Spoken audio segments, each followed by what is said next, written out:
following is a presentation of Disruption Networks.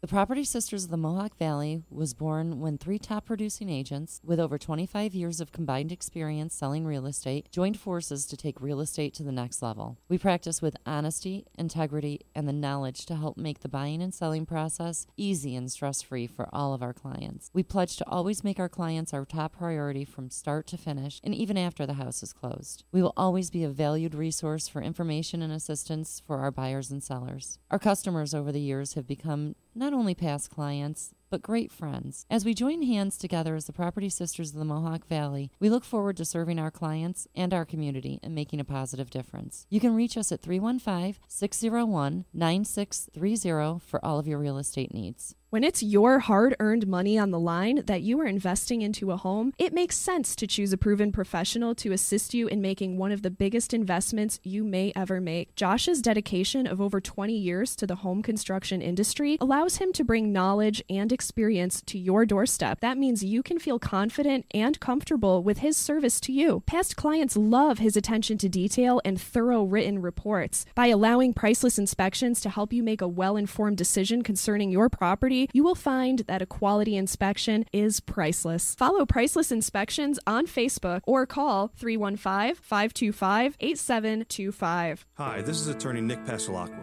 The team of attorneys I have assembled at Passalacqua & Associates has been carefully hand-picked to include the best trial attorneys in the particular areas of the law that we practice. Have you been charged with DWI or any other crime? Members of our team include former assistant district attorneys, now fighting to protect your rights 24 hours a day, 7 days a week. Have you or someone you love been seriously injured in a motor vehicle accident? Members of the team at Passalacqua & Associates include former insurance defense attorneys, now fighting to ensure that you get every penny you're entitled to. If you need legal help quick, don't waste your time or money calling anyone else. Remember, for legal help quick, you better call Nick and the team at Passalacqua & Associates. 315-500-NICK or 315-500-6425 or visit cnytriallaw.com today. Welcome to EC Radio Podcast. We would like to thank all of our sponsors for joining the Disruption team, and we hope that you will support all of our sponsors. And of course, we appreciate you listening to this program. Never you mind what I'm making. You should spend some time taking a personal inventory of what you're doing for the betterment of society. You know what the hell you're listening to? It's EC Radio.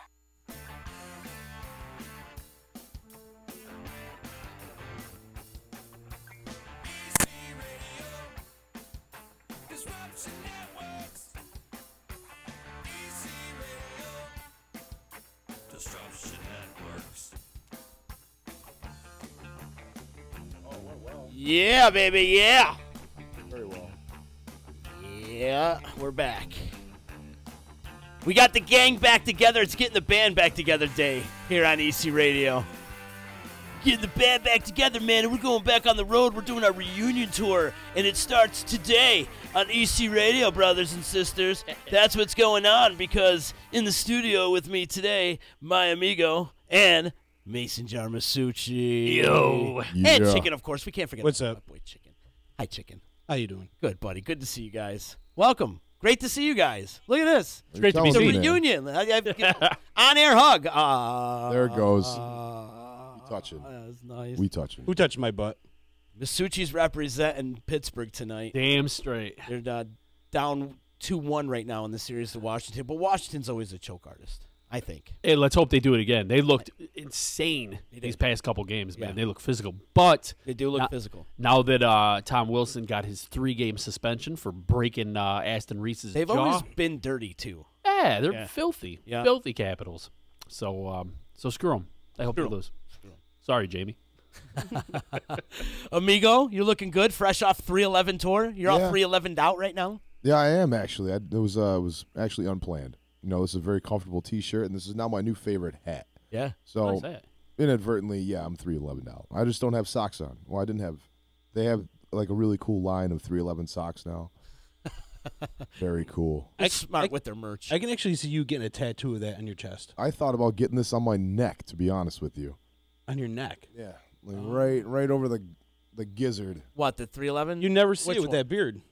Oh, that That's one? what I mean. I mean, this is a work by Ben Kwok, also known as BioWork. Ben Kwok! Ben Kwok. So he does. You've probably seen like the elephant or like the bulldog. He does like the really ornate, intricate kind of designs, almost Aztec. Wow. Very cool. Very, very cool. Right here. Right Yeah. there on your neck, huh? You Yep. want to get Symmetry, man. Get a Symmetry. sick neck tat. You should do it, man. That's involved. It is. Yeah. See? I got a guy. Those would be like right on the sides of the gullet, and then the wings kind of go right up to the neck. I mean, I feel like it would look really cool. Yeah, you should do it. Right up there, man. Right underneath the squash. Oh, it's got to be so painful on your neck. Mm-hmm. Looks cool though. That's some balls. It really is some balls to get a neck tat like that. Anywhere's on your neck, really. Yeah, man. I mean, you're putting yourself out there. Yeah. 100%. I mean, that's the one. That's the one that really peaks. I mean, all mine I could still hide, through if I want to be like business professional or something like that. I don't have the job killers on my hands yet. The job killer. I think it really doesn't matter anymore if you got tats or not. And I mean, if I was gonna go into like the quote unquote like blue collar or what was it, white collar? White collar world. I mean, but there's a lot of people that are in that kind of world for the certain industries that they're in. But it's like if I was gonna start at like ground level, they'd kind of like, point the finger at me unless I was already famous. You know what I mean? You're famous in my eyes, pal. Dude, you're your own logo. Yeah, you do have your own beard pick too. I do. I got a lot of stuff out there. You do. Remember back in the day when like the only people that had tattoos that worked were like sailors and cooks. Yeah. They got him in Vietnam by the little sailors and Vietnamese criminals dude with the hammer and the nail. Yeah, Like this. it's like dishwashers that say "mom" on your arm. I love my mom. Yeah. Yeah, Cupid. Now it's like, yeah, who gives a shit? Nope. And then in the 80s, everybody got the Tasmanian devil. Yeah. And then in the 90s, tribal was really big. Big tribal. And dolphin tattoos on your ankle. Dolphins. I feel like every trash And girl with some butterflies. sloppy titties has a dolphin tattoo with like a yin yang or something like that. You gotta have the butterflies. Oh, the butterflies. I think every girl has a butterfly on her toe, on her foot. Back in the 90s. And the tramp stamp, Yeah, of course. the tramp stamp. Yes. It's super popular. Aim here.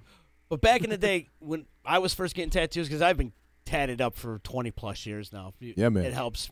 Todd Hunter over at Eternal Images being my best friend, practically family to me. That's my brother. Oh, yeah? And he would just draw on me. So that was the benefits of being Todd's best friend, right?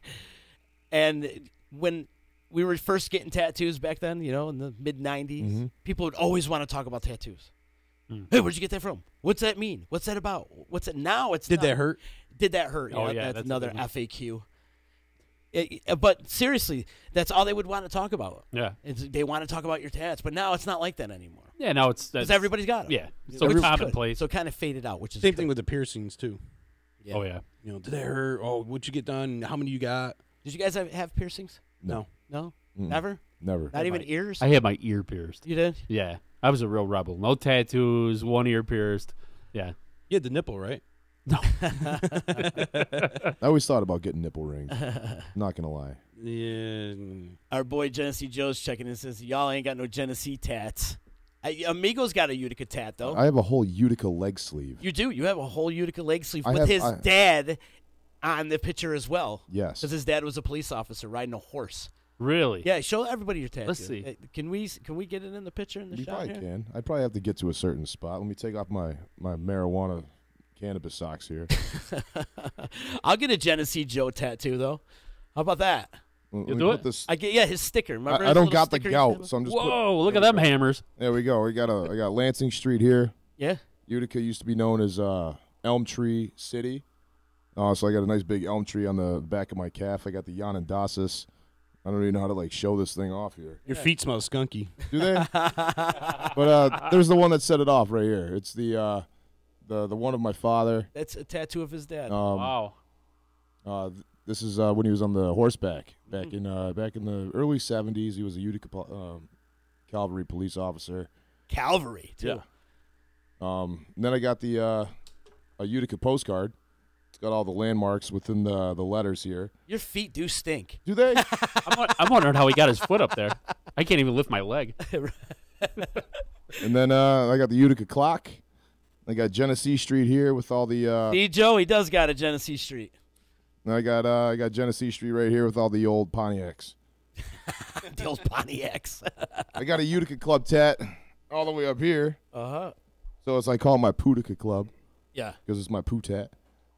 Are you going to show us the Schultz and Dewey? I don't have Schultz and Dooley. No. We don't want to see Schultz and Dooley. I got Bubbles LeBrew on my poo-poo.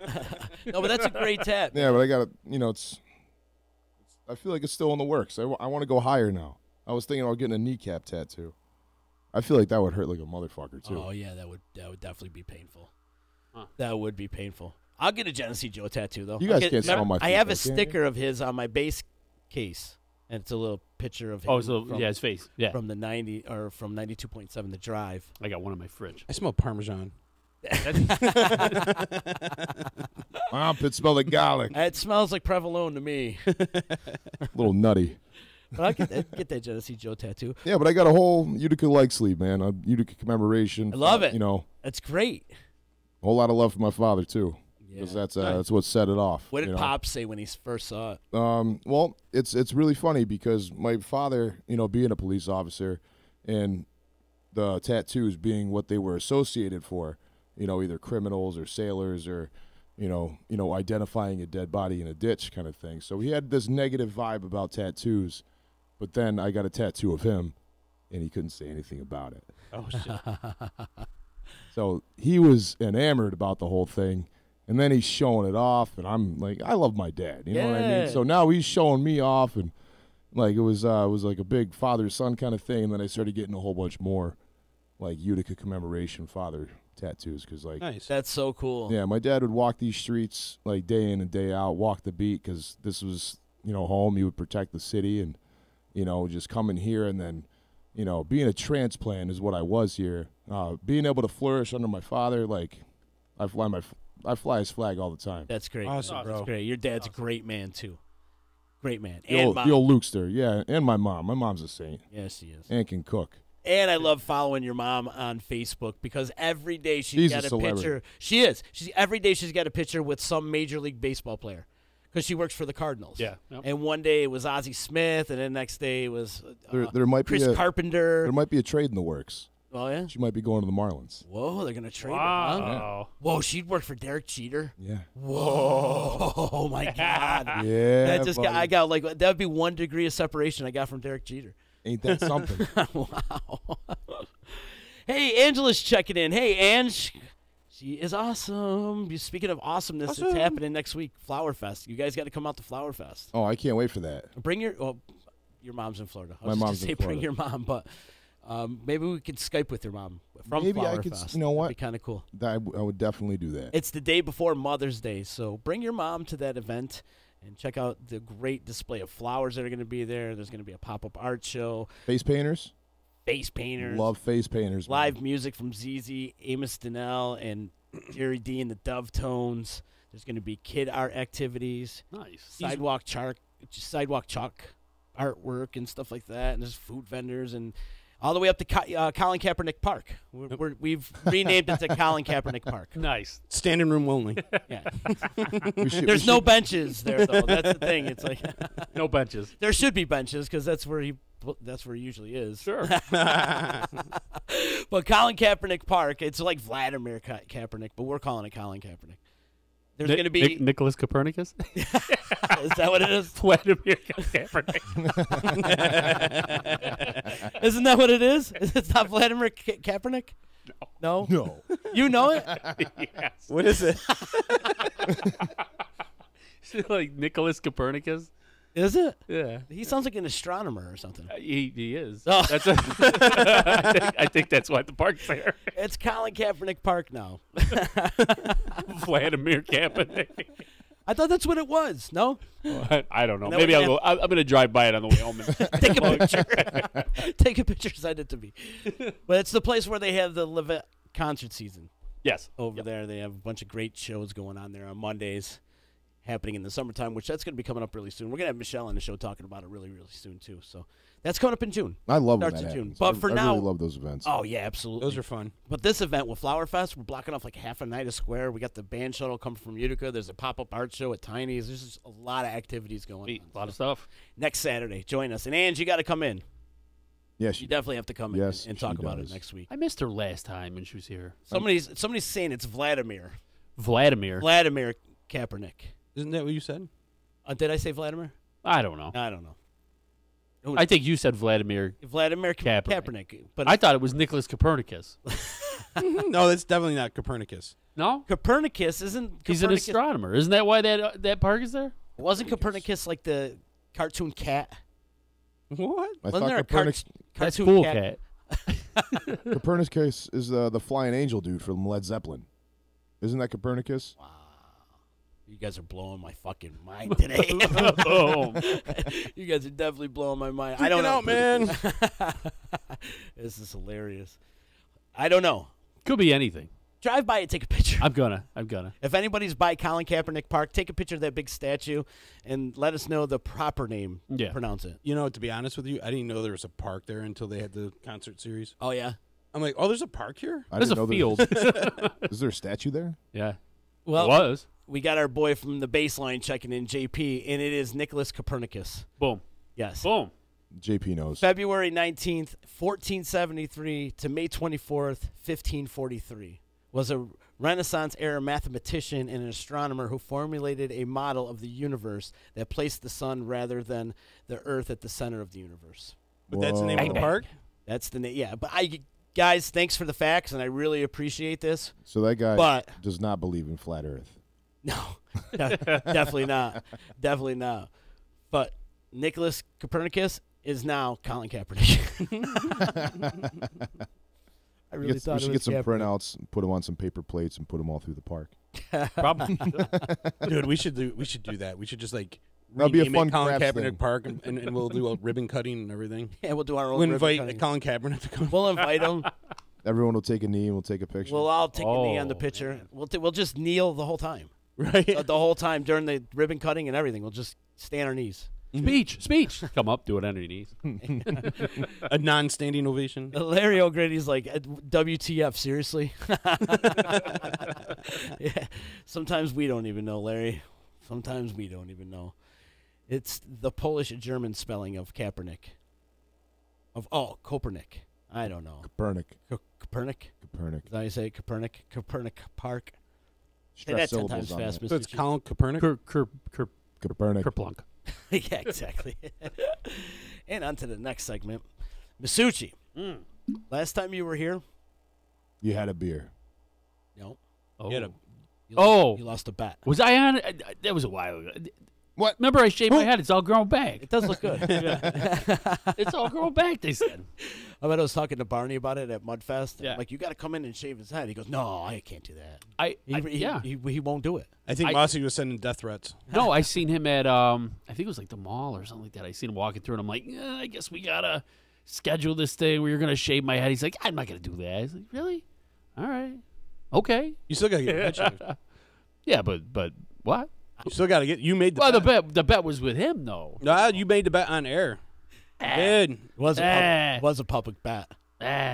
We'll see. We might have to do another poll. Should Rich Massucci live up to his bet? You failed that poll miserably. I did fail that one. You did. And not only did we do a poll on Facebook, but I did one on Instagram too. And it was, you know what the percentage was? You slid down the polle, dude. 98 to 2. A lot to a little. For me?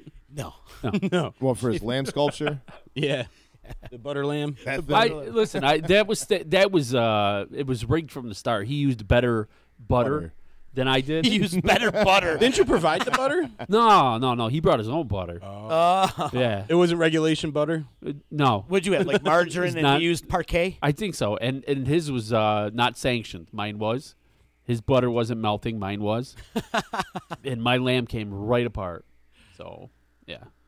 I don't know. Yeah, your lamb looked like it got hit by a car. Asterisk? He had a better butter lamb. Are we going to make a Stanley Cup bet? I think you should. Oh, yeah. It's out there? Yeah. If the Penguins lose, I'll get my head shaved. Yeah. Wah, wah, wah. Yeah. Well, you know, the bad thing was I was actually kind of banking on that head shaving because I needed a haircut last week, but it didn't come through. I so. think your hair looks great short, like Well- that. I think you would look good bald. Well, I really here's do. the I problem. think you would look good. You look like We Tommy. should give Let's him the find Ben, out. Like the that. Ben Franklin. The bad. We should definitely give you the Ben Franklin. I have an unbelievable likeness to Donnie DeLuca when my hair is all off, and like, I know, and then it doesn't help that I wear glasses, and that we have that same like bulbous frame, you know, that we got that belly going on. So, Kissing guys now too. What do you mean now too? Can't we just do it once so you can take the picture together side by side? You know how many girls I said that to? Just do it once. Yeah, when he comes up to the garage and he's drinking and stuff. If I got my head shaved, it looks like freaking dad and lad standing next to the bar. You know, you're like, who are these two? Are you guys related? I never knew. I was like, no, not really, but my God, I got a doppelganger. You do. Yeah, you do. The Chantix guy. Yeah, well, the Chantix guy and one Donnie DeLuca. He's but I was born first, so he copied me. There you go.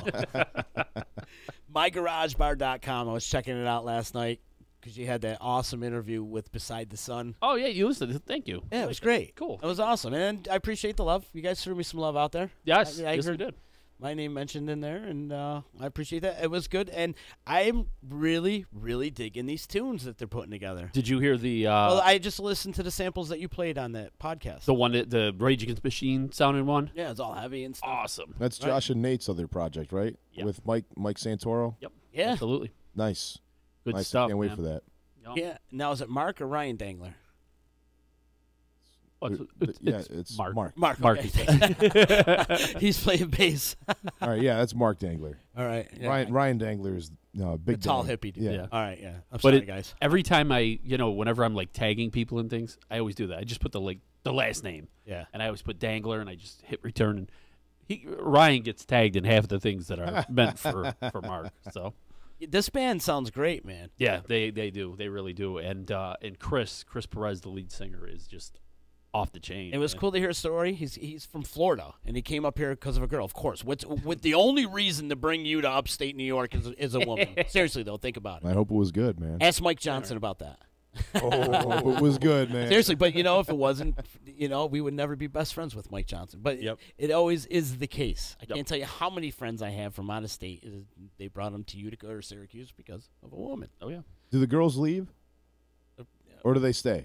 So far, she's staying with this one, right? Okay. I don't know his story, just from what I heard on the podcast. So, most of them leave. Yeah, you had the reversal though. Yeah, Erica followed my ass up here. Yeah. And Poor thing. yeah, I feel bad. I look at her daily and I go, my God, how do you stay with me? I've lied to you all these years. Back when we were in Orlando, and I went, I know this place up north. It's really fun, and there's tons of opportunity and things going on. It's a winter wonderland. Yeah. And she got up here and was like, oh, This? there it is. And not to say that it's bad, but when you compare it to what was available in Orlando, like Disney, Universal, SeaWorld, freaking everything, you're like, well, we have we have You mentioned nothing 12 good. North. Like, all that. I lived in Florida. I hated all that. Did you? Oh, it was terrible. Why you It's too say many terrible? lines and freaking it's hot like all the time. Nah, so much you gotta work traffic, there, people don't dude. know how to drive. You got to work there. Then you'll learn, people just let you go through and do your own thing there. And, I've never went to SeaWorld when I was down there. I worked for Universal, and Erica worked for SeaWorld, so it was great. We had tickets for everything. That's incredible. Yeah. I had That's a a good friend show. that worked on the Jaws ride Oh, yeah. in Universal. Universal. Yep. Universal. He knew the disclaimer in Spanish and English. So he would just come home and just start speaking fluent Spanish. It's like, what did you just say? He's like, basically the same thing I just said in English. The shark is attacking. Yes. But wait, we got to revert back to Mossy here, though. She is a saint. Oh, yeah. She yeah. is. She puts up with your antics. You guys been together, 14 years or something? I better know this started number, dating Rich. her in 2001. There you go. So 16 17? years, 17 years. Yeah. Holy shit! Yeah. Wow, that's some longevity, pal. Good Lord. Yeah, I just found out. Poor girl. Is New York like a common law state? I think so. See, this really throws a wrench in things. Because, You're legally married. I wasn't really looking for all that. I thought this was going to be like a hit it, quit it kind of thing. Yeah. Next thing I know, she's up here. 20 years later. 20 years later. Still trying to hit it. Still trying to hit it. Just can't. I'm trying to hit it. She's quit me. Just trying to find a way to quit it. She's not leaving my ass. Somebody's checking in on the D saying, no, it's not a common law state. Thank God. What's it, like 7 years and you're legally married or something? Is that a common law? Because she'd be entitled to everything that I don't own. Nice house? Nope. To get your Nice He-Man car? collection? Nope. Yeah, everything I own, it's completely safe. She'd be like, you can keep that. You crap." can have Oh it my all. goodness, could you imagine half? It's like I just want half of the collection. Not- I want half of. I'm You gotta pulling cut all these everything figures in apart. half. Only half of it. But let's back up a little bit more. Back to that podcast, man, because Keeping It Local is the name of the podcast where you focus on local bands, which is great. Yep. You've had Fallen From One on, and now Dying Breed. Beside the Sun and Dying Breed. Yep. It's cool, man. Do you have anybody booked coming up? No. Well, I was actually going to see if you want to come on one of these days. I could finally come? Yeah. Because I wasn't allowed on the hockey one. Wow. It's a Rangers thing. I can't have too many Rangers fans. Are you going to do that lightning round to me, too? Yeah. Oh, wow. Yeah. Absolutely. All right. What's But- the lightning round? Him and Mossy just fire off questions. And let me tell you something, too. We're on the subject of Mossy. She's like Barbara Walters and shit. She is. She gets, like, really in depth. And, like, man, she has to make these guys think. And she's going to do that to me? Probably. I better Maybe. not smoke any weed. Yeah. No, when we first started doing that podcast, the thing we wanted to do was make sure that, like a lot of the bands had something to use as promo material afterward. Because, I hate to say this, but, well, you know this from working with bands. You say, all right, dude, I need, like, your logo. Oh, I don't have it. All right, well, find it and then email me. Yeah. I'm not online. So you're not on Facebook? No, not on Facebook. I don't have email. I don't have anything. Okay. Do you have photos of yourself? No, I don't take photos of myself. What exactly do you have? You want me to promo this and you have nothing. I don't know what the hell I'm even working with. And, so one of the things we always say is it's amazing how many bands, besides the people, the bands don't even truly know themselves. Like when we were doing that interview yesterday, we asked them about the name of the band. And Nate goes, I didn't know that. Like, wow, you're in a band and you didn't know how the name came about. And it's not like Nate's in the minority of people. Right. There's so many band members out there that, like, wow, you got a kid? I didn't even know that. Things like that. You're like, yeah, man, hey, congratulations. You're bringing the bands closer together for themselves. Yeah, well, yeah, we try to. Let them to get to know each other a little bit better. Yeah, and there's such like a common perception, I think, out there that being a local musician means you're kind of like this failure, just kind of kicking around, playing music because you can't find a real job. And obviously that's couldn't be further from the truth. There's a lot of like very well-off people and get people out there that have very good jobs that are playing music. They just use that's their creative outlet. And there's a lot of people out there that locally who make a good living playing music. Absolutely. So yeah, the whole idea that if you're you're a local musician, that means you're living in your mom's basement, probably hanging out 5 nights a week with your loser friends that do not get drunk. I mean, that's not true at all.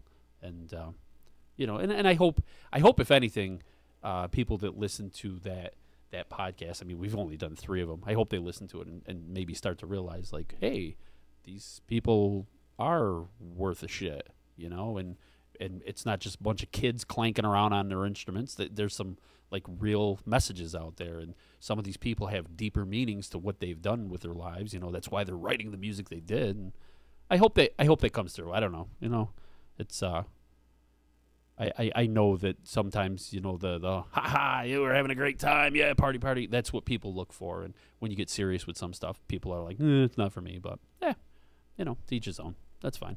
Yeah, I hear you. I think it's good to get a little background on some of the bands and the musicians too. See where they're coming from. Absolutely. And display all the talent going on around here. Absolutely. You know as well as I do, there's tons. We talk about it all the time. Sure. And it's really fun to archive yourself as a band as well. Yeah, good point. Just because this is the early stuff. It's depending on how, because any gust of wind can happen to anybody's career. You know what I mean? Sure. We'll take Twiddle for instance. No one knew that they were going to blow up as big as they did. And they were just some regular college kids that were from Vermont that were kind of living in, the fish shadow. But then all of a sudden the wind blew and then up they go.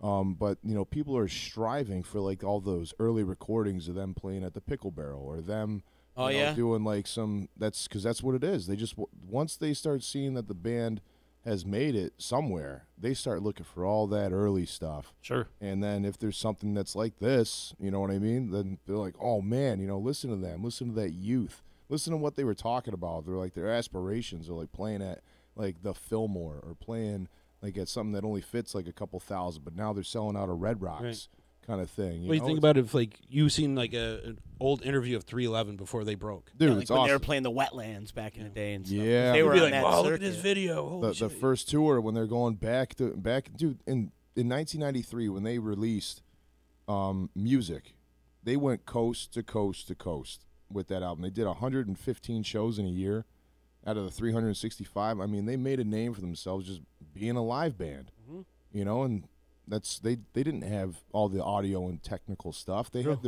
their parents were doing all the PR and HR kind of stuff. If you wanted their music, you would send them a mailed envelope with a blank tape. Columbia House. Yeah, and then they would make a copy on a tape and then they'd mail it back to you. And that's just how they got the word out. But it's they look for that early stuff, man. So it's bravo to you, getting these bands out there, obviously, and then, helping these bands, kind of come together a little bit to make themselves, more pro than what they think they are. Yeah. And the other thing, too, is what we tell everybody, these podcasts live forever. And like you said, when these people want to go back and search for stuff, they can, 10, 15 years from now, who knows? Oh, yeah.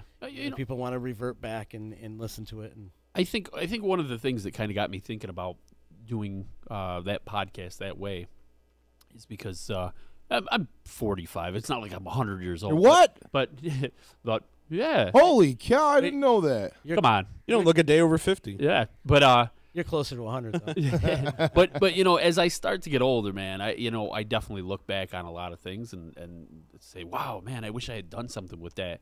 And I know a lot of people don't even know this about me, but when I was 17 years old, I moved out to California and I went to guitar school. I went to MIT.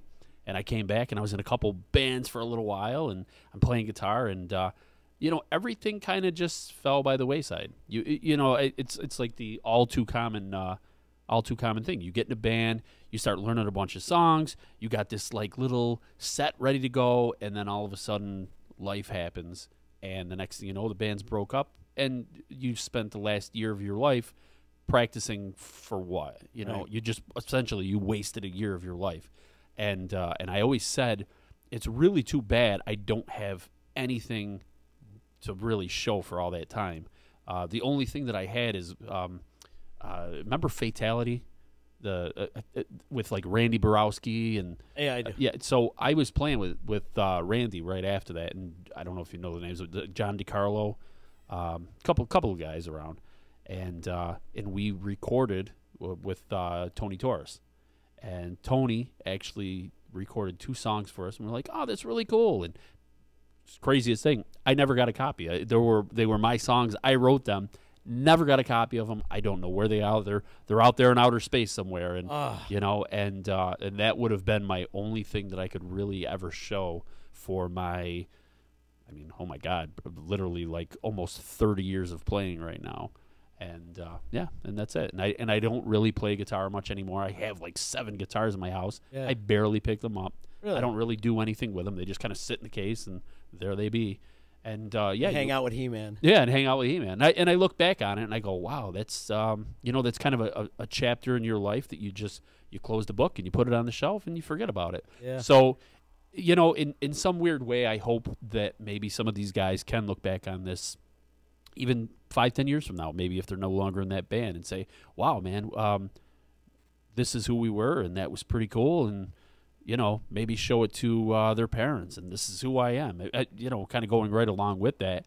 I wasn't exceptionally close to my parents at all. I barely know my father, and I don't even think those guys have ever heard me pick a note. Nothing, So it's one of those things where I'm like, did you know I actually do this kind of stuff? So maybe you guys can take that and show your parents and your friends and whoever else and say, this is us. And your kids, too. Yeah. Do you think if you had any old recordings of yourself that you would still have the inspiration to play again? I don't know, man. It's the same way that I view shows right now. You go through an awful lot of energy to sell yourself to people.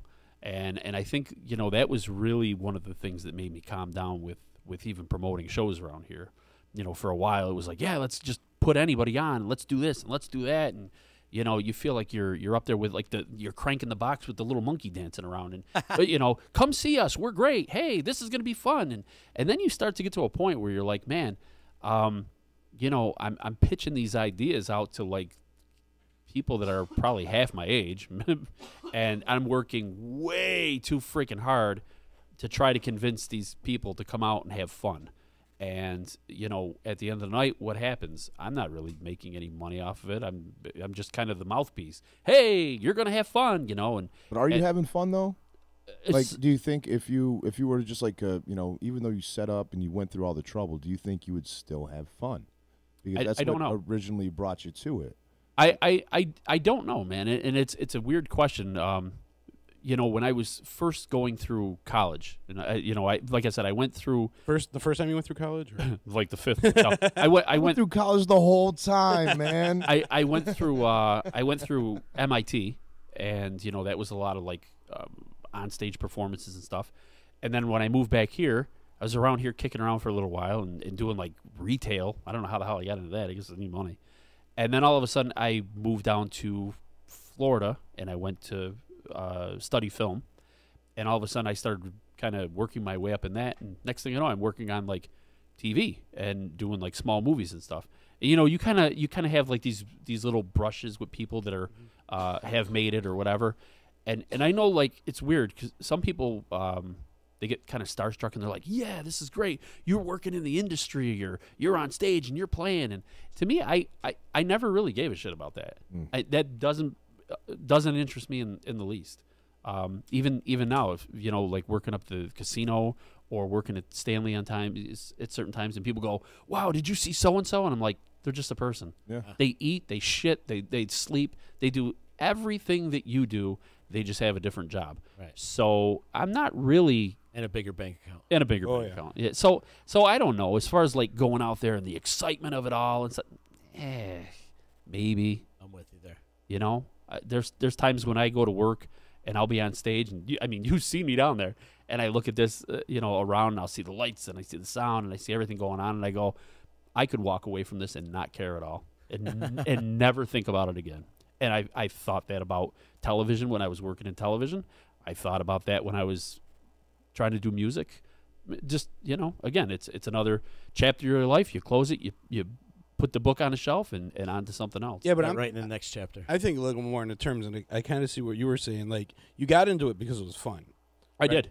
So, like, with the music and, video and stuff like that, what if you did projects more for yourself? Like, just for the pure joy of, for you, not worrying about and selling it to anybody else. It's an interesting idea. It's just, but at the same time, you do start to realize, especially in those types of art, like if you were a painter or a photographer or something like that. I'm not saying that's an easier art form. I'm not saying that at all, because it's still selling your idea, getting it out to people, having them like, hey, that's awesome. It's just as hard. But you do find when you work on film or television or even a band that you're relying on a lot of other people to help your dream get to where it needs to go.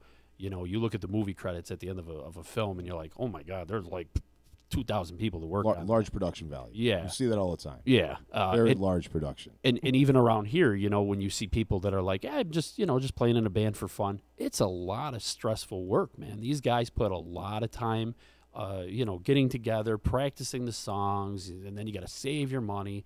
You go to a recording studio. Hopefully you get it right. You do all this work. You get it together, and then it's just that just sounds all exciting to me. Like just having like a good group. Like per se, we're the band. You know what I mean? Like we're getting this thing together, and we're really trying to like work towards a goal. You're going up. If you can find the right combo of people, yes, absolutely. Tough. But finding that right kind of relationship with everybody. Like it just sucks being the bass player because your stuff's always like big and clunky, and and like the drummer, it's like it's pretty tiresome. I can understand.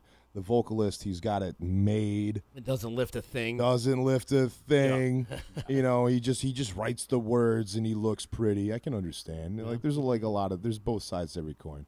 Yeah. But a lot of creative things too, because everybody goes into it wanting to get something personal out of it. Once the money gets involved and the green eyes start to really or one guy gets more pussy than the other guy, so then they're getting pissed off. Bass player always had the biggest dick in the band, man. Or what do you call it? The money is always the thing. Yeah, it's always money because the songwriter actually makes the most money, especially when they start actually making money off the music.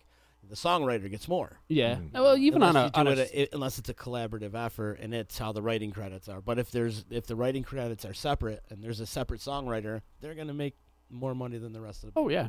Well, even on a very small scale, like if you said, well, we're not really even making money, we're just making music at this point. There's a lot of people that still want to get their own thing out of that. And it's hard to, as to find people that you gel with and you jive with, and you all have similar interests. And all of a sudden, like, you're playing that solo at that spot, man, and I think that sucks. You think it's the greatest thing ever, and I just think that does not even belong in the song, And well, now there's, so I don't know. It's weird finding the right combo. It really is. So. It is. It's tough. You're in a relationship with other dudes, and that's what was mentioned on the podcast last night. Oh yeah. Well, when did you record that? You recorded that about a week ago. A week ago. Yeah. But you're right, Crossman, saying at one point I felt like I had 4 boyfriends. 4 boyfriends, right? Yeah, and it's 100% right. And Crossman probably does. but that's kind of like ultimately what sent him packing. He went on like a 3-year hiatus, we'll call it, where he wasn't really playing, and I think that by what he said was that absolutely it. He just got tired of constantly bickering with people creatively, money, just all kinds of things, and that again kind of go back. Time's always a big thing too. Time, that again, kind of going back to your question there. If I would find myself, if I would still want to do this, if I was doing something like that, I don't know. It would have to be the right mixture. Obviously. It really would. It would have to be the really right would. mixture. And even with these shows now, I know a lot of people have asked me. They're like, "Oh, so you're back to promoting shows?" No, not at all, man. No, not at all. I am trying to do only shows that really interest me. Meaningful. Yeah, meaningful to you. Yeah, and like with these guys, especially the guys in Beside the Sun, like Crossman and Nate, I've been friends with them for quite a while, and they're very dear friends to me. So, that was certainly a thing that when they said they wanted to do a show, it's like, yeah, of course. And the Glen Street guys, of course, Trampoline Jet Stream. Oh yeah, sorry, the Trampoline Jet Stream. That's a fun name, by the way. It took me months to figure it out. I still catch myself saying Glen Street just like now all the time. I keep calling it Jetstream Trampoline, but it's the other way around, Trampoline Jetstream. So. Yeah, but I mix it up. I think probably if it wasn't those guys, I wouldn't have even chose to do this show. I would have just said, yeah, let's, they're fun. They're all fun. Yeah. It's a fun to go out, but I find that I like going and watching bands more than I like standing next to the door and promoting them. So. It's going to be a great night, though. We had new Radio Etiquette on here on Tuesday. Was that Tuesday? We had new Radio Etiquette on here? I think it was Tuesday. They were in Tuesday talking about the show. Sure. They're going to great guys. Great band, too. Absolutely. Those guys are doing it. and doing it at a high level musically. Yeah. And they just want to be heard. And so come on out Saturday night to 12 North, Cinco de Mayo, which is also Naked Gardening Day. That's right. That's it. So Z's It coming gets in earlier uniform. every year, man. I swear. I'm going to tell you, it does. It does. I'm going to give you my rundown. Hopefully, it doesn't Saturday. get shorter every year. Saturday, I'm going to do my Naked Gardening pick. He trimmed the hedges. Do the Naked Gardening pick. Okay. You know, do my Naked Gardening thing. Yep. And then hop over, get a burrito over at Rio Grande, and then come with you guys. Nice. Saturday night. I'm In excited. his naked gardening. I'm coming to outfit. my Naked Gardening outfit Yeah. at 12 North. Wearing like Is it gonna maybe be an wrapped in apron. a I'm burrito? going to stay in character all day. Wearing a burrito. No, it should be a great day. I mean, obviously we got a hell of a lineup with that show, you know, and those guys all know how to pack that house. So Yeah, it's you know, I'm really expecting a good crowd, and I know a lot of people haven't really heard Beside the Sun yet, but their music, just like we were saying, it's incredible. I want to revert them to your podcast. It's for the locals only, right? Or for- Yeah, keeping it local. Keeping Yep. it local, sorry. No, it's good. Keeping it local, mygaragebar.com. Check it out. There's a great interview with Beside the Sun. And Crossman and Dangler and Santoro's in there. Mike Santoro's playing in the band. And Yeah. he actually faces the crowd now. Finally. Took him a while. Just as handsome as me. Yep. No, it's going to be great. Those guys are doing some pretty kick-ass music. Yeah. From which you played on your podcast. It looks like a good recipe. You know, Oh, yeah, and- for face value, like knowing everybody individually and not knowing what they sound like, I know that's a good mixture. Right Oh there. yeah. And Dangler, Mark Dangler, The Dark Mangler. the Dark Mangler, is actually playing bass on this one. Yes. So he kick-ass guitar player. Shocked me when I see him playing the bass, and turns out he thumps that thing, man. He's good. So Sweet. And Crossman and Nate are playing the night before in the country band. Yep. With Handsome Nick. yeah, I Oh think yeah, it's, follow the Muse. follow the Muse. Muse. Yep. So- Muse. That's it's not Muse. Muse. Not a moose. That's not a M-U-S-E. It's moose. right? M-U-S-E. Muse. But they got a country outfit that they're doing with Nick Piccinini from Floodwood and Nick and Jay and Nick. Piccinini. Doesn't it sound like a sandwich? Yeah. I think a piccinini. You need to go. Like, would you have Like the little pepper on the side of the salad. Would you prefer focaccia or Piccinini? Take two piccininis. No, but that's Follow the Moose. They're playing at Lucan's the night before, and then they switch it up and go a little rock and roll with you guys over at 12 North on Saturday. Oh yeah. Oh, following the Osmonds there, huh? We shot that little promo video with them. You know, that was like 15 minutes we spent on that whole thing, I think, collectively. And but those guys in the 15 minutes that we were shooting it were just, oh my God, they were off the chain, man. They're like, I seriously thought Crossman was going to go through the wall. He's just naturally, he goes bananas. He's bouncing around, and yeah, man, it's like, whoa, holy crap, we got to get out of here. He's freaking out. And the new guy sounds good, man. How are we going to break the new guy in? Oh, We got to break the Yeah. new guy in. He's got to do the boo, right? well, Ooh. yeah, well, let me throw this one at you. The Olympic too. sit-up. One of the guys in Trampoline Jetstream is celebrating a 21st birthday on the Monday following. So you're talking about butt chugging. Oh, of course. In Tide Pods. Ooh. So I believe it's Nick. I thought he was 21 already. Fooled you. I thought he was already. Yeah, I just saw that the other day. I was like, oh, shit. You know, Whoa. Yeah. Yeah. So, hey. Someone's getting a blanket party. Yeah. So, I'm pretty sure it is. I'm pretty sure it's at my. I thought the kid's been 21 for years now. They've been at in bars least two. the last 10 years. They've so. been in bars since he was 12. He used to be singing on the EC stage, and I'm like, he looks like a young Vince Neil. Yeah. He had the hat on, and he was all decked out with the Tim Moyer, what's it called, vest. Yeah. I call it the Tim Moyer now. If you're wearing a vest, The Moyer. it's just called the Moyer now. Oh, yeah. So. I know. So it's going to be his birthday. Yeah, I think it's his, right? I don't Is know. it his or Adam? I know Mannion's over 21 already. So it's got to be Nick then. Yeah. Yeah. Mannion turned 21 last year. Or It's gotta be. recently. It was soon. It's got to be because I was going to make the announcement like I'm about to put the Irish flu Yeah. on the Vanderwood. The Irish flu. What the heck is the Irish flu? It's funny. The Irish flu. It's when you wake up with a hangover, man. Yeah, you get the. The Irish flu, my matey. I'm gonna say Irish get hangovers. Well, no, because then they just get back on the horse again, start right back up again. They never feel it. I was gonna say I never feel a thing.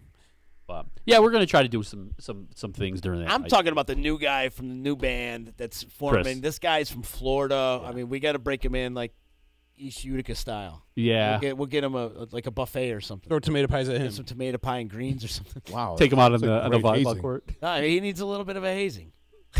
Volleyball court, throw tomato pie at him. He's a really good guy, though, man. Yeah, it seems it. From listening to the podcast, I'm looking forward to meeting him and listening to what they're doing. I mean, great band. I mean, Nate and Crossman, when they get together, it's always been good. He played a little bit with Mason's Revolt, but Autumn Fire, of course. Oh, yeah. Autumn Fire was great. Mossy was like fangirling out. Oh, she loved it. It's crazy because here we are, like, God, I'm trying to remember. It's got to be like 8 years or something since they really played one of their shows, right? About 8 years. They were out there, yeah. And she's still, you climb in her car, and she's got the constant rotation of Autumn Fire. That's nice. Yeah, Into Shadow. I do too. I still have the Autumn Fire disc in my car. She really, really, really loves them. And good. Yeah. So it's great music, and whatever they put together, you know it's going to be awesome. Oh yeah. Nate's one of the best drummers around. He's sick. He really is sick, and he's so humble. You know, you never hear him talking anything, and he just kind of sits back there. He does his thing, and man. But more importantly, when I was up there, when I went to his house, because that's where they practice at his studio, I guess you would call it, and some of the concrete that he's building up there, you know, he does like the like countertops and vanities and things like that. Fireplaces. Holy mackerel. That kid's got some talent. I say kid, so you know, everybody's a kid to me. Yeah, right. That guy has got some talent. Big kid. Man. He's got some talent, man. And yeah, if anybody's looking for stuff, Stoneworks, look him up, man. And he does it right, no doubt about it. It'd be a great name for a dispensary, wouldn't it? Stoneworks. I wish I had something worth putting one of his creations in. I look at my house, I'm like, it's like lipstick on a pig. I'm not going to put that nice piece in my house. So, well, we've got the bar he made for me coming in really soon. But the thing is, we need to put floor jacks in before we put that bar in. Oh, it's solid concrete. Yep. It's definitely going through that floor. So that's one of our projects, actually. We're going to have the bar right here. And it's a beautiful bar, all refurbished wood and solid concrete. And he also put like wood chips into the concrete. Oh, where it's, man. I mean, it's art. He's an artist when it comes Absolutely. to concrete, handcrafted and original. I was looking at some of the photos he posted online yesterday. It was like, I think he put a bar in, or he put a countertop, I should say, in the bar in Oneonta. And I mean, the pictures of it are just, wow. Nate's a great man and super talented on the drums and with the concrete work that he does. He also does these really cool fireplaces that you put out back, you know, and you just put the wood in and they're just, you sit around it. You know what I'm talking about. Did you film him a music video too? It wasn't really like a music video so much. It was just like a promo piece that we did with him. A little black and white thing. Oh yeah, I see it. Yeah. This is very nice. Yeah. It works. The Sun, Bring 'em Down Productions. Yeah. Whew. Who knew? Who knew? BDP. Yeah, we went up there that night and they were like, all right, it's 6:30 and the hockey game starts at like 7. So we got to really kick this in the ass and get this done. And when I say we did it in about 15 minutes, I mean we did it in 15 minutes. we filmed it, left Sequoia, and made it back to my house in time to watch a hockey game. So it tells you how long we were doing it. But yeah, it's pretty good looking, I think, for what it was. I want to back up and talk about Trampoline Jetstream too. Oh yeah, because they're doing some good stuff right now, and I'm excited that they actually took my advice. And I told them, listen, guys, stay in Utica and just travel from wherever you are because make this home base. Absolutely. And they've been going to Brooklyn a lot and turning some heads down there too. Not just going down there playing in front of a couple people. They're turning some heads. They've got such a unique sound, and you know, it's just incredible. You hear them playing, and you're like, wow. At least me, I'm like, we've watched those guys grow up, and I'm like, man, they've come so far from when I first saw them on stage, and they were kind of, you know, more like a rock, almost like what you would imagine, like, you know, K-Rock type stuff, playing that 3 Doors Down type. Yeah, exactly. And now, I mean, it's just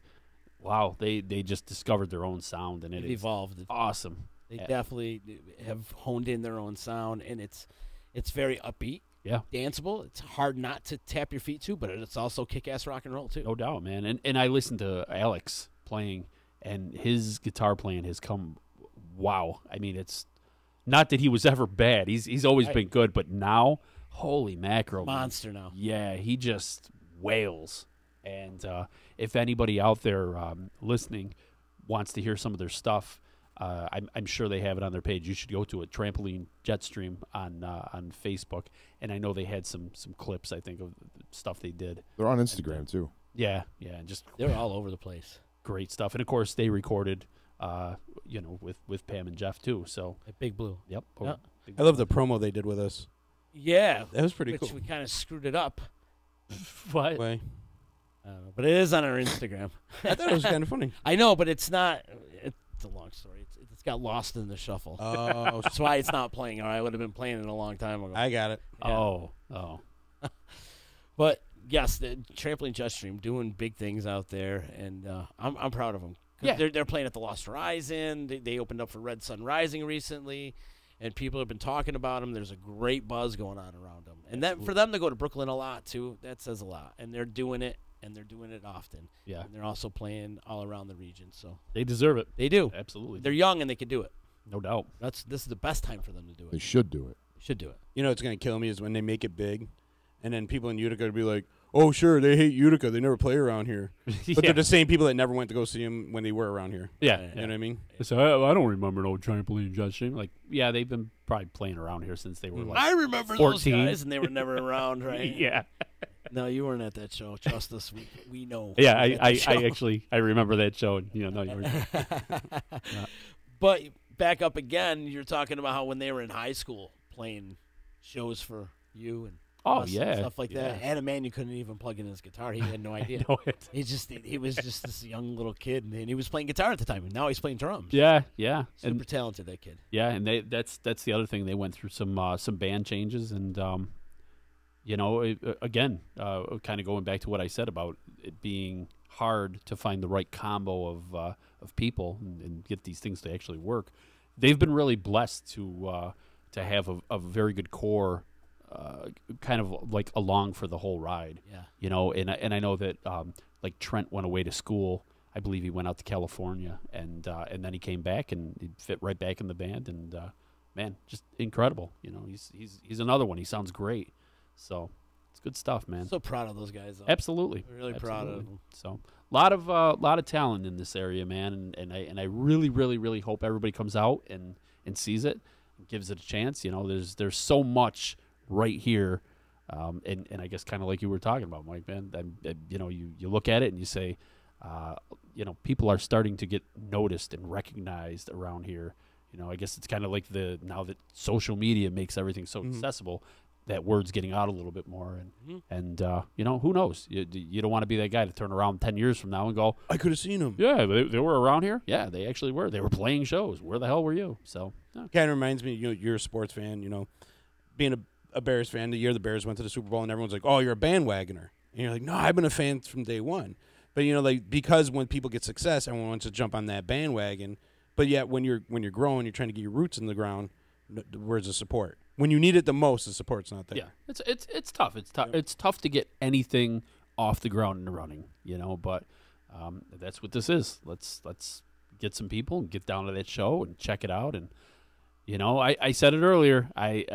You shouldn't really have to work so hard to make people come out and have a good time. Right. And that's what I'm saying. Whoever's listening out there, I mean, you're going to have a great time. I guarantee it. And that's the only thing you got. The only way you should look at it is like, you know what? You're throwing a party. It's going to be a good time. It's going to be a good time. Absolutely, because I'm doing it. Tell people, invite them. Hey, it's going to be a great time. Come. You know what I mean? Listen, there's only like 2, maybe 3 things that I'm good at in this world. And one of them is getting people together, and the other is getting those people that I just got together fucked up. That's what it really is. Yeah. Wait, what was the third thing? Drinking. Get myself fucked up.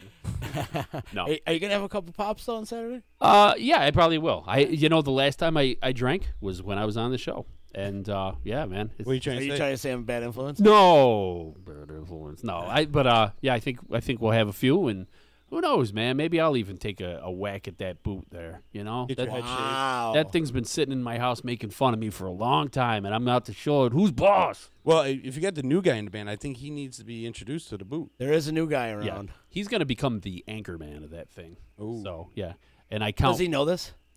Before or after the show? after. Yeah. Oh, He's learned that lesson before, right? yeah. When people are falling off the stage, you're like, oh my god, I shouldn't have given that boot. Oh boy. Yep, and then when you got your sound guy pounding it too, I'm like, okay, Like, where is this night going? that's enough of that boot, guys. But Or but put they're it up your ass. but they're always memorable nights, man. We always, yeah. we always try to do it upright, and if anything, I'll tell you, I'm not afraid to throw myself out there and put some games out there and make an ass of myself, whatever it takes to get you guys out and have a good time. It's going to be exciting. Yeah, It is. It's this Saturday, Cinco de Mayo, which is Mexican St. Patty's Day. yeah. So come on out and celebrate Mexican St. Patty's Day at 12 North. I think that's what Cinco de Mayo means, is Mexican St. Patrick's. It does. Yeah, verbatim. That's exactly. Come out to 12 North. We got new radio etiquette, trampling Jetstream, and the debut of Beside the Sun. Oh yeah, Which features Josh Crossman and Nate Keita of Autumn Fire, Mason's Revolt, if you remember those guys, two kick-ass bands from back in the day, and Mike Santoro, Mark Dangler, not Ryan. I always get those two confused. The Dark Mangler. Yeah, we got two manglers. Yeah.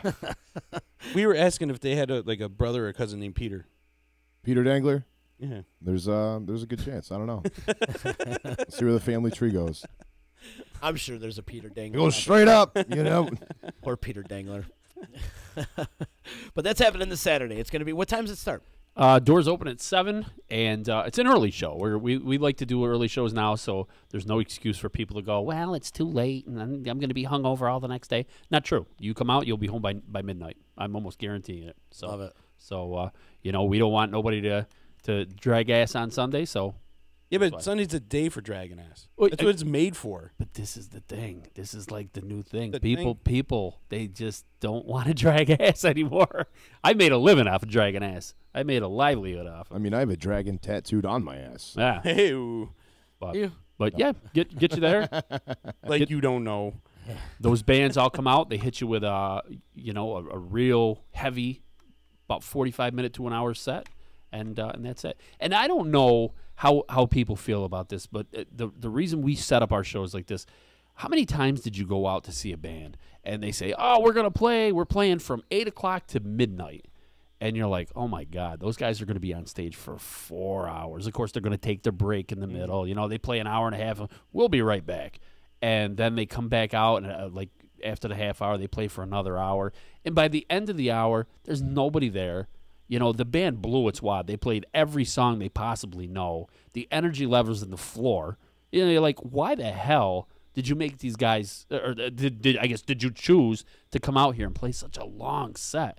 And I sold a lot of beer, man. They probably got them all drunk early. See, but that's what it comes down to with the bars and everything else, and that's why I don't even screw with that, man. If you're gonna do a set with us, or you're gonna do a show with us, you do it this way, or we just don't do it. Well, that determines your success, is how much beer you sell for when you're playing, right? Well, we want you guys back because you guys sold a lot of beer. Yeah, but I think when you have that break in between, that's when you lose half the crowd. You do. Oh, yeah. So if All you the don't have time. that break in between, people stay there and they catch, so if you got one band coming off and the other band going on, people are going to stick around because, that band's coming on right away. But as soon as you break and you're going to be gone for an hour and a half, people are out smoking a joint. Yeah, or it should going only to be another like bar. piss breaks or something like that, unless you really want to go get drunk or you have to take a dump or something like that. Well, that's it, man. That's key. That is key. Keep everybody there. Keep the music rolling. Keep the energy level high.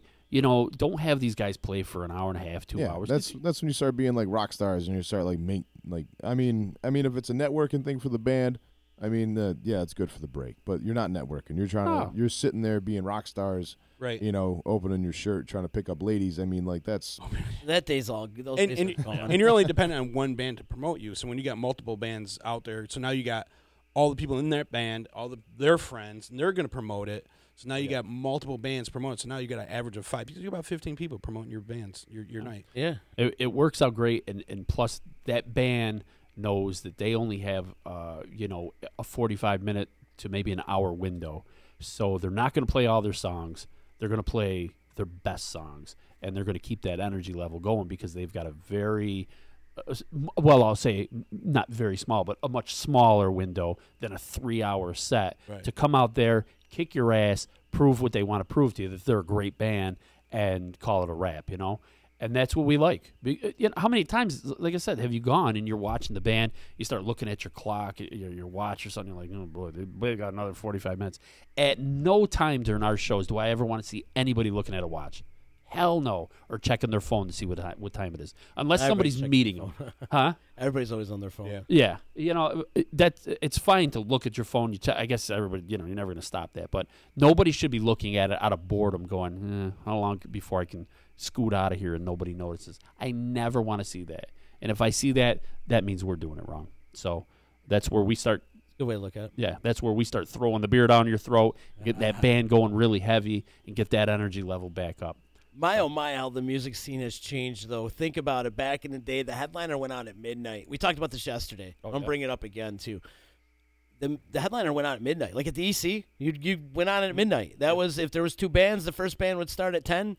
They'd be done by 11:30, and you get the headliner up by midnight, and we out the door. Sometimes you're calling for last call at, at 2, and sometimes they're calling for one more song at 2:30. Oh, yeah. People sometimes it wouldn't get home till 4:35 in the morning. I used to close the bar down at Cavallo's and go to the EC and close the bar down at EC. And be there till like 3:30 in the morning, right? Yeah, you catch the last set of the band. Yeah. Remember, like, throwing people out? You don't got to go home, but you can't stay here. You got to throw them out the door because at 2:30, people are still trying to get fit a couple more cocktails. What was Sam's line? If you're not blowing me, get out. If you're not working at the bar or you don't blow somebody at the bar, you need to leave. Yeah, something like that. But yeah, how it's changed a lot. We're talking about getting out of there at what time? Midnight on Saturday, probably even sooner than that. You're saying it's a different day and age, man. It just is. Does that mean we're getting old? Or is it a different day and age? Listen, I could honestly stay out longer and keep going, but we've had shows where you start looking at the bands after midnight and it's a ghost town. Right. So I guess we play by the rules. Especially when you've done some of these animal jams at 12 North, too. Oh, yeah. When you get in there and everybody's there all day, it makes for a long day. Yeah, it does. And then to be cutting it down, after midnight. After midnight, nothing good happens anyway. I also think it depends on the venue and where you are, too. Sure. Oh, yeah. I mean, if you're in a place like Varick Street where you have people constantly in and out, it may last a little. The party might go a little longer. You're right about that. Oh, yeah. But even like Wakely's closes at 1. When they don't close at 1 o'clock, but they cut their music at 1 o'clock. Right. Kind of around 1 makes a lot of sense. That way you can filter people out. Yeah. Yeah, it does. Why it's changed so much. Yeah, and I'm gonna throw my age at everybody here, but twice now.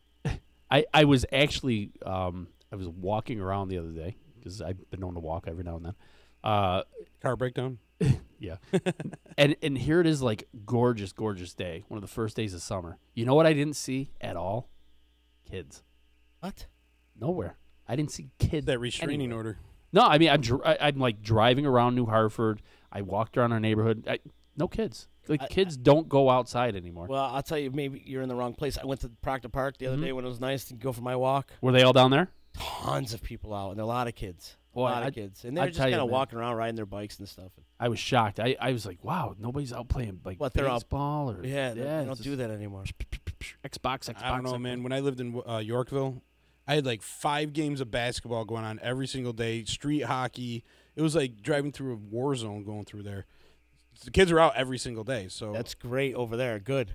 When was that? Oh, it's shitty, man. I hated it. 6 years ago. Like 2 years ago. A lot changing. You know what's funny? You know what kids are actually doing? They're watching things on YouTube of people doing other things. Oh, yeah. They're watching other people play video games. Yeah, it's a huge one. Oh, dude.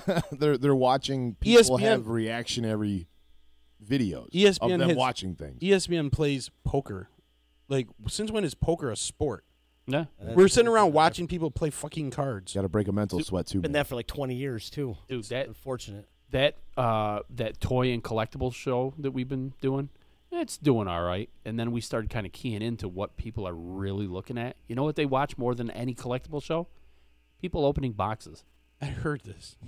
That is like the big thing. They call them like the opening shows. I want to see the opening. I want to see somebody opening a box and taking things out. It's like it's like stupidest thing I've ever seen. Idiocracy. Yeah, like you would get a cardboard box in the mail and Easy stuff, man. Let's open That's it why up. reality TV made such like big bucks because it was unscripted. You didn't even need writers for the show. Right. It wrote itself. You got reality TV. But now you got to script that stuff because it gets pretty raw. It's we getting stupider and stupider by the day. Stupider and stupider. It's true. Have you seen the new trend with ladies and wearing jeans where it's all just cut out? Oh, you saw that? Did you see that? It's I just did. cut out, and then at the knees there's like a little patch, and then it's cut out again. Yeah. And you can see the pockets sticking out, right? Yeah. You just cut out. You just get the only thing over the jeans is the hemline. They're cut. Yeah. All is here, right? Yeah. And this is all cut out. All cut out. $168. $168. Come on. $168. Out the door for $168. Come on. $168 for a pair of jeans that are already cut, and you can see the pockets sticking out and everything. Like, this is the thing. Like, how stupid have we gotten?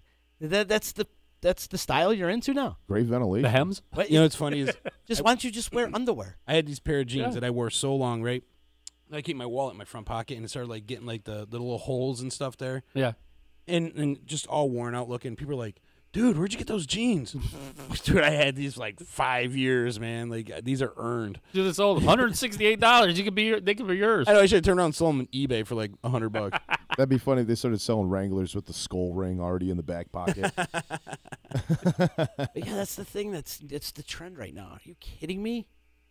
And people are buying this up. How are you buying this? Are you that stupid? You're going to buy jeans that are already cut open? You could make them yourself. Dude, they got jeans that already look dirty. Right. Yeah. What the fuck? Yeah, that's what I went dirty They jeans. drive over them a few times, and they wash them, and then they sell them to you. It's like you might as well go shopping at Goodwill. Do you remember, obviously, when we were kind of growing up, the big thing was the acid wash jeans. Yeah. Oh, yeah. And they would take them and they'd throw them in there, and they'd obviously it looked like you were dealing with bleach all day. Right. And then they would shred them up and like, oh, this is $90 for this pair of pants. You're like, oh shit. Yeah, it came right back. Yeah. They came right back. Now the kids are wearing leotards with them. See, I like the Crazy. acid wash, the Canadian tuxedo look. Yeah. The acid wash one, the jacket all the way down to the pants. Awesome. Good with a good mullet. Wow. I do like the patch style that's coming back. Patches are back, like Patches. jean jacket patches. Yep, but they're going on like flannels. They're going on like the green military looking jacket shirts. Okay. So they're putting them on literally anything. Yep. But the patch style is coming back. Do you still have your jean jacket? I never had a jean jacket. No? No. Or patches or any of that? None of it. No? None of it. I would, as much as I was like, wow, all my friends are wearing it. I didn't want to be like the follower, so I was like, I'm not gonna get that. So I had to want the sleeveless one with a white snake patch on the back. Wow. the jean vest. Yeah, with the snake going between the naked girl. No, Ooh. it's now the vest is referred to as the Moyer. So Oh, yeah. oh. I ended up You getting had a suspended. jean Moyer. I get suspended from school for that. I remember that vest. Your mom told that I story. remember it. Now, Mall days? yeah. Now you mention that, I'm Yo, we go back a long fucking time. yeah. No, like, damn, I remember that vest. I used to see you walking around the mall in it. Yep. Wow. Yep. Woof. White With the mullet. Obviously, probably was a bad haircut. Everybody had No, I that. had the Dude, metal mohawk. 90s were tough. That was a tough time. Actually, I loved it, I think. It was the only time in my life I actually fell into a look. Like, I was already wearing the metal T-shirts, ripped jeans, flannel. You know what I mean? Like, shit, I'm in style now. You're Awesome. a product of your environment, man. Now, But now kids are craving that look. They can't even. Are They they? can't. Yeah, they can't even recreate it because like all these new things with the hair. It's like you can't have that greasy flat hair like they did back then. It's all. I don't. Who says you can't? Well, they can, but it just doesn't look the same. You can't have no mullet. What's wrong with you, greaser? Greaser. Do people have mullets still? Yeah. The Mississippi Moulet. You want to hear something Yeah, crazy? I think they Yeah. have. There's a Morrissey movement for the Latino crowd in Southern California. What? Oh, Morrissey, like Morrissey. Morrissey from the Smiths. Oh yeah. He never had a mullet. No. No, but he had the yeah, boof. he had like that. boof. the One with gr- that the early gr- Elvis look. Yeah, the greaser hair. Yeah, Like all right. the kids that Looked are like a Sosha. Yeah. Oh yeah. all the kids in Southern California that are Mexican. There's a huge movement for it. There's this. They have like Art greasers, not the Soshas. yeah. There's what is it, like conventions, like Morrissey conventions down there. Oh yeah. Yeah, bunch of Mexicans are going, and they all look like 50s style greasers. It's got to be a really boring event, right? Imagine that though.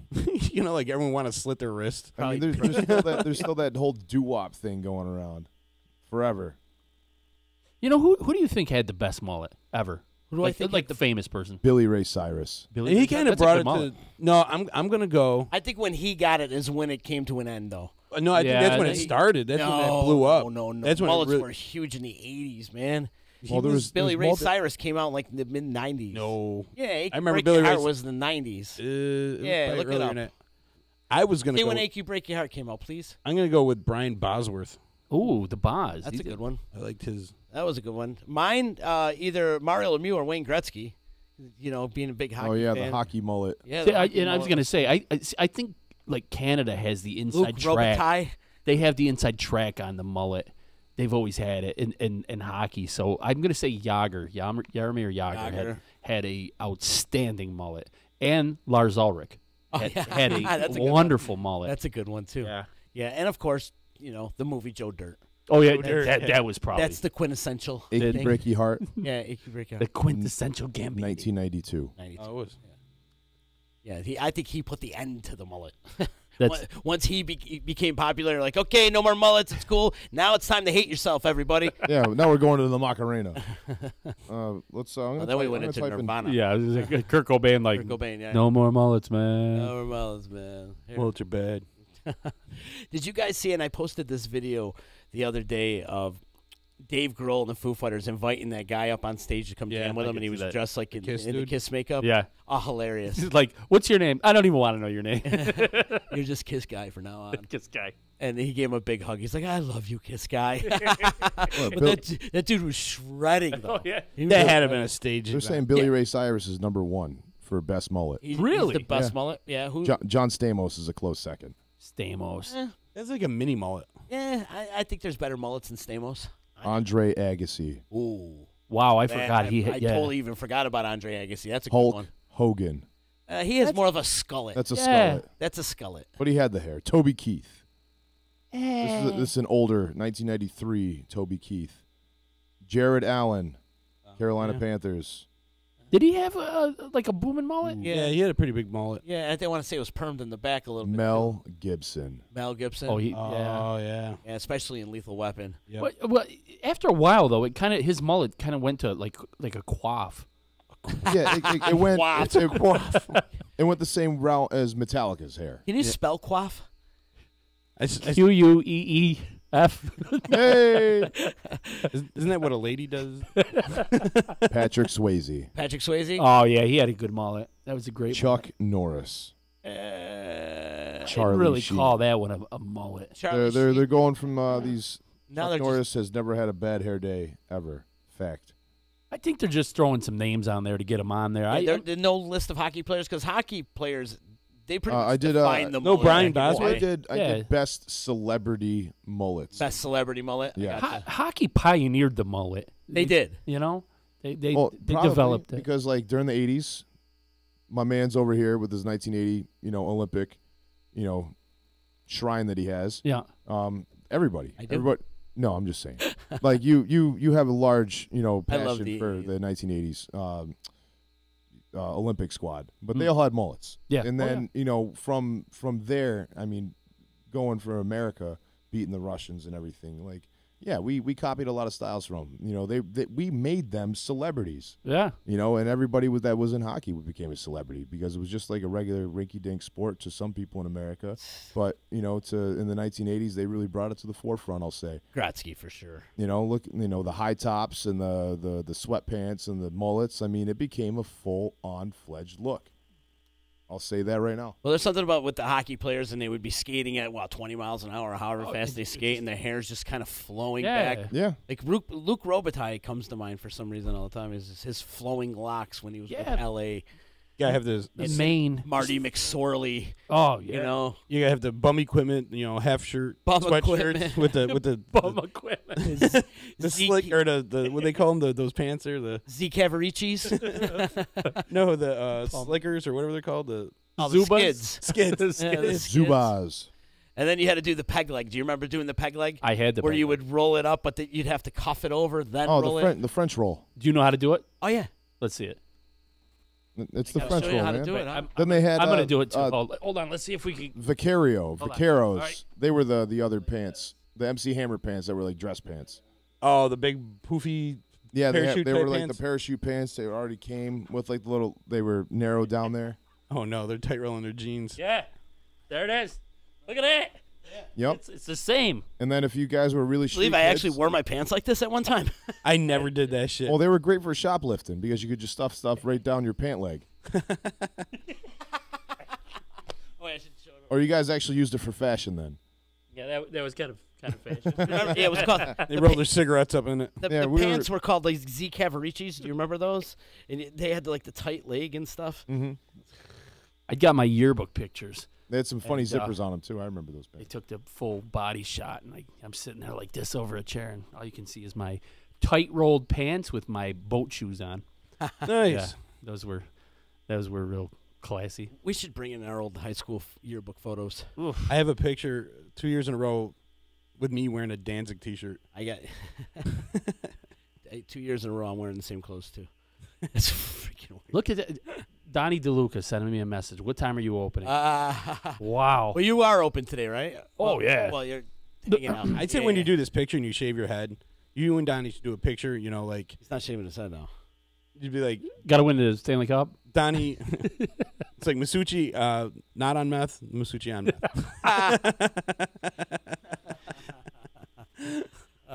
Well, if I start don't do doing drugs, that, kids. if I start doing that boot on Saturday night, who knows? Maybe I'll be tempted to chop the locks. Who knows? You know. I think we need to do it live on air. Oh, Yeah. He doesn't want to do it. He doesn't want to do it. I'm looking forward to Saturday, though, man. yeah. I really Hell am. yeah. I haven't been this excited for a local show in a while. So let's do it. Make sure you're out there this weekend, this Saturday, 12 North Sports Bar, the Mullaney Road out there in Marcy, Deerfield. Did you say Mullaney Road? Mullet Laney, yeah. It's weird because it's Marcy, Deerfield. It's right on the border. Yeah, North Utica, yeah. it's all right there. Yeah. It's a 12 North Sports Bar. You should know where it is. It's right there off the highway. Yeah.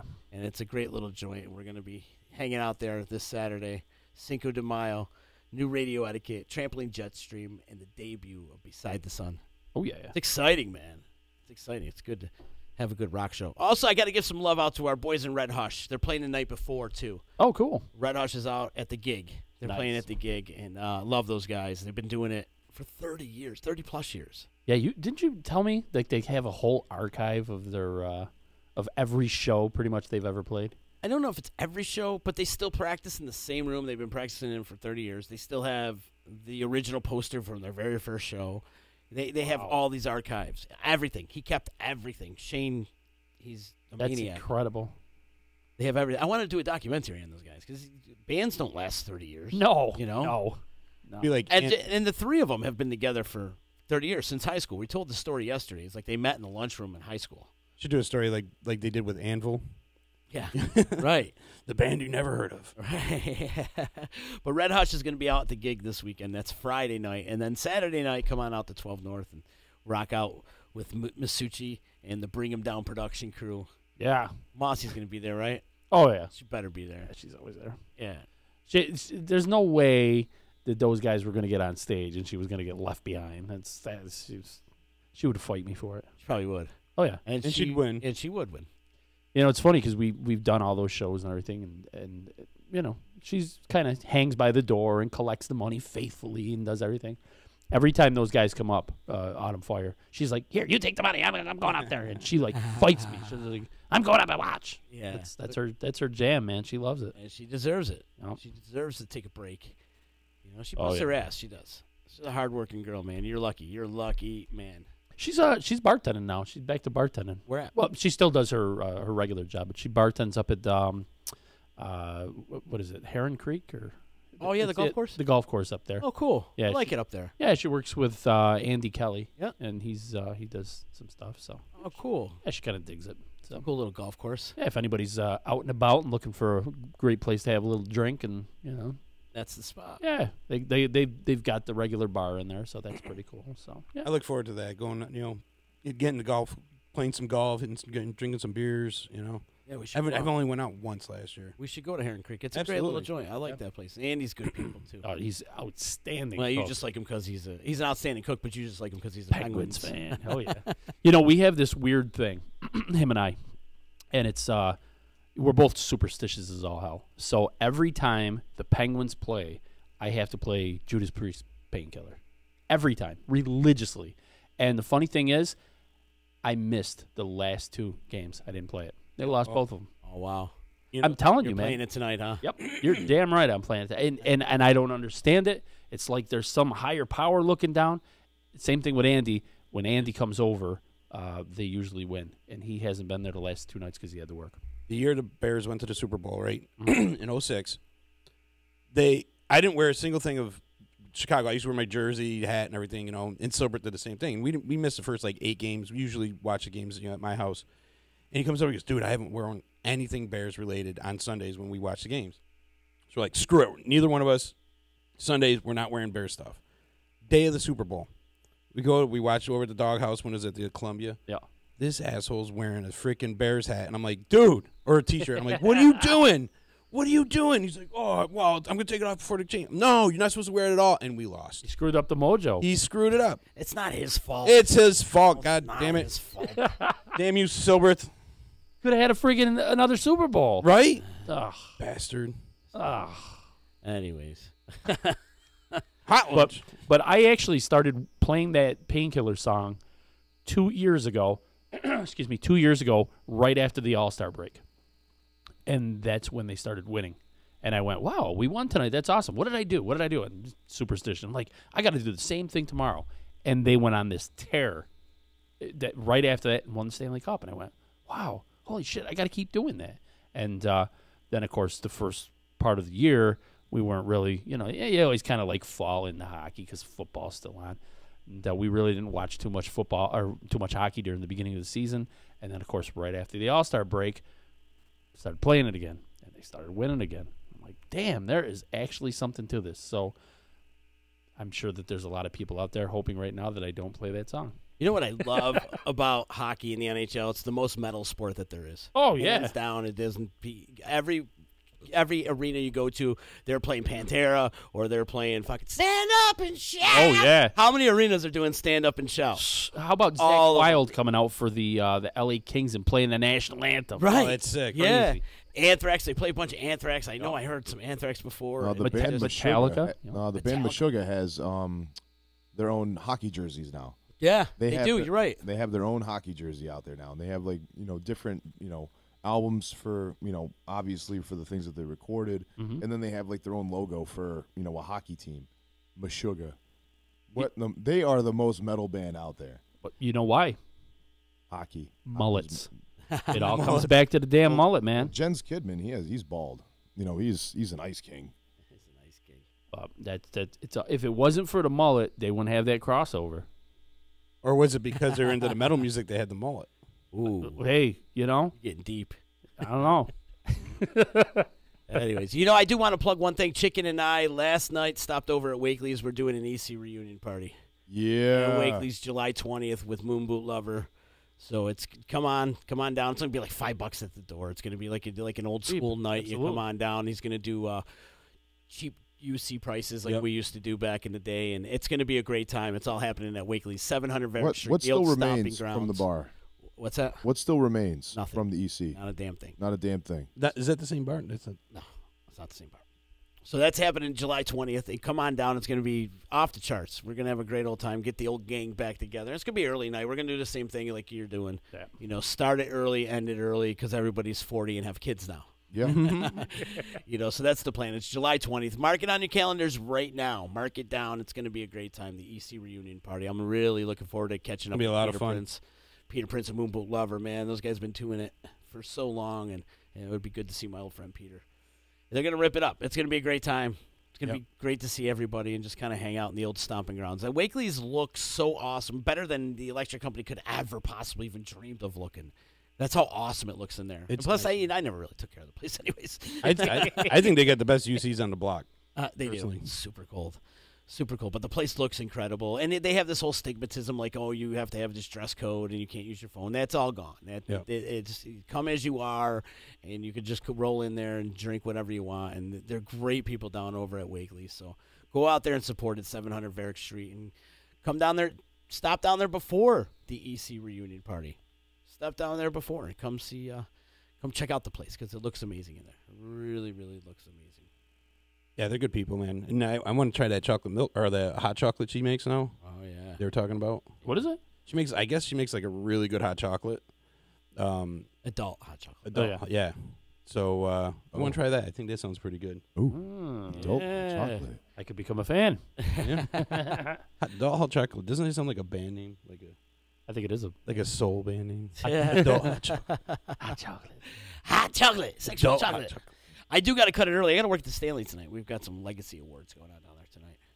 So I got to cut out of here. The D line is coming up though. In a It's our little bit. last show. It's the last show. Was I supposed to work tonight? I don't think so. What do you mean last show? For the season because You were only Nobody doing gives it a shit about up football until the right now. draft? what's that? You're only doing it until the draft, and now Up to but since we had the draft last week, we want to do a recap of the draft. After this, like it pretty much slows down, and then summer hits, and we're gonna have Saranac Thursdays, so it's like we're gonna call it a break. Probably pick it back up about preseason, like or almost September-ish.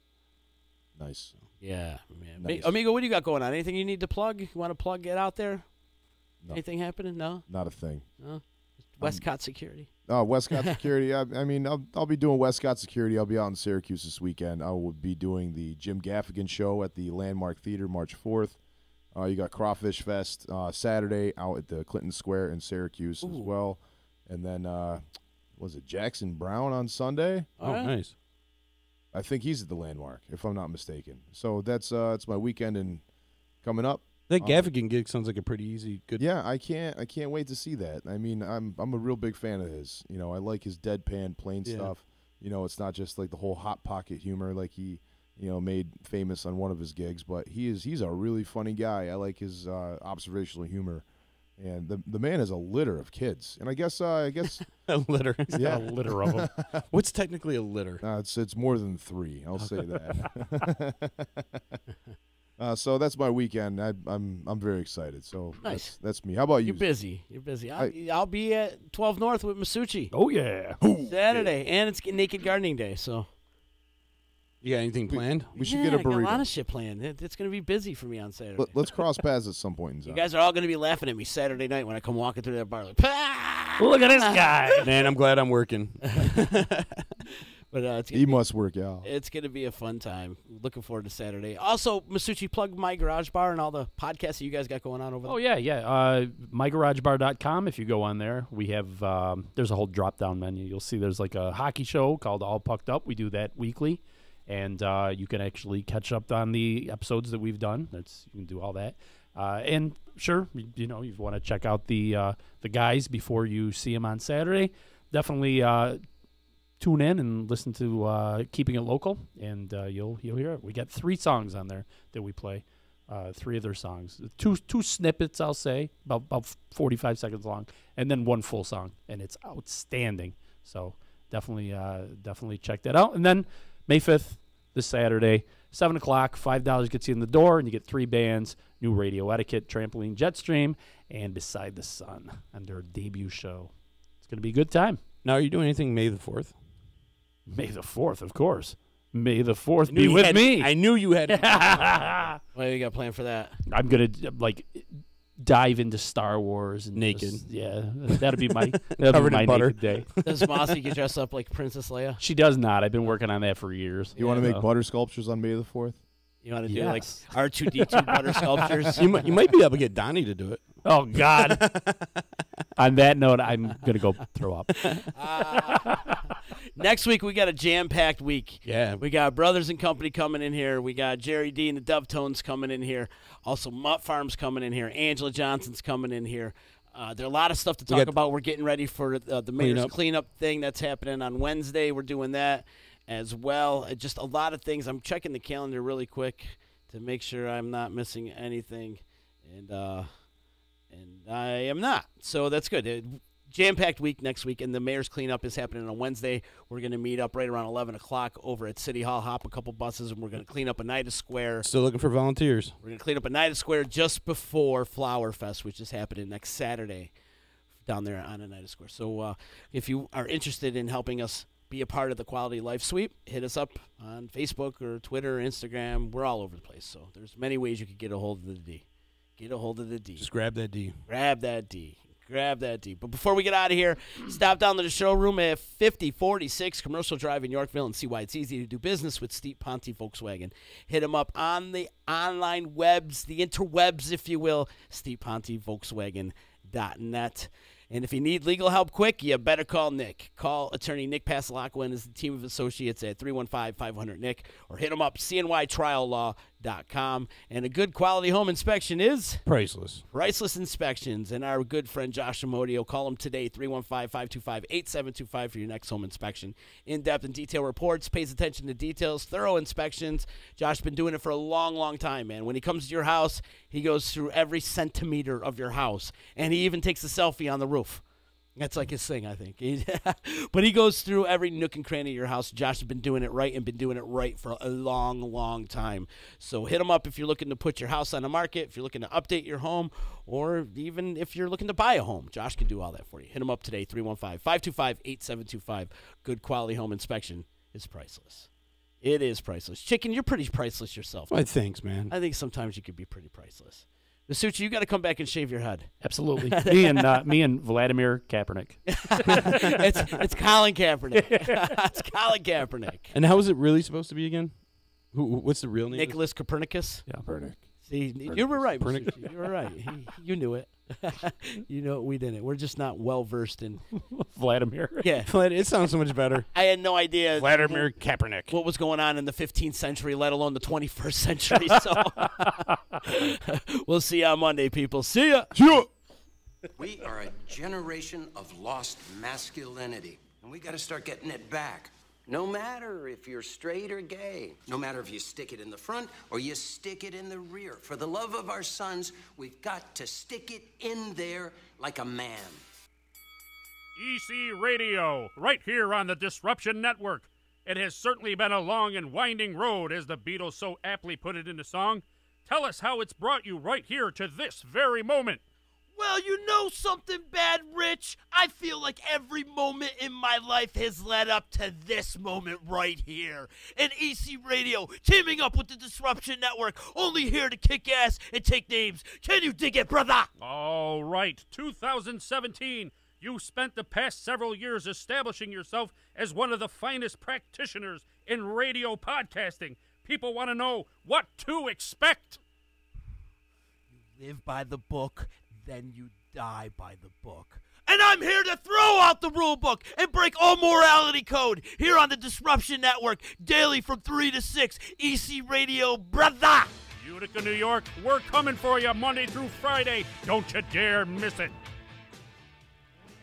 The Property Sisters of the Mohawk Valley was born when 3 top producing agents with over 25 years of combined experience selling real estate joined forces to take real estate to the next level. We practice with honesty, integrity, and the knowledge to help make the buying and selling process easy and stress-free for all of our clients. We pledge to always make our clients our top priority from start to finish and even after the house is closed. We will always be a valued resource for information and assistance for our buyers and sellers. Our customers over the years have become not only past clients, but great friends. As we join hands together as the Property Sisters of the Mohawk Valley, we look forward to serving our clients and our community and making a positive difference. You can reach us at 315-601-9630 for all of your real estate needs. When it's your hard-earned money on the line that you are investing into a home, it makes sense to choose a proven professional to assist you in making one of the biggest investments you may ever make. Josh's dedication of over 20 years to the home construction industry allows him to bring knowledge and experience to your doorstep. That means you can feel confident and comfortable with his service to you. Past clients love his attention to detail and thorough written reports. By allowing Priceless Inspections to help you make a well-informed decision concerning your property, you will find that a quality inspection is priceless. Follow Priceless Inspections on Facebook or call 315-525-8725. Hi, this is attorney Nick Passalacqua. The team of attorneys I have assembled at Passalacqua & Associates has been carefully hand-picked to include the best trial attorneys in the particular areas of the law that we practice. Have you been charged with DWI or any other crime? Members of our team include former assistant district attorneys, now fighting to protect your rights 24 hours a day, 7 days a week. Have you or someone you love been seriously injured in a motor vehicle accident? Members of the team at Passalacqua & Associates include former insurance defense attorneys, now fighting to ensure that you get every penny you're entitled to. If you need legal help quick, don't waste your time or money calling anyone else. Remember, for legal help quick, you better call Nick and the team at Passalacqua Associates. 315-500-NICK or 315-500-6425 or visit cnytriallaw.com today.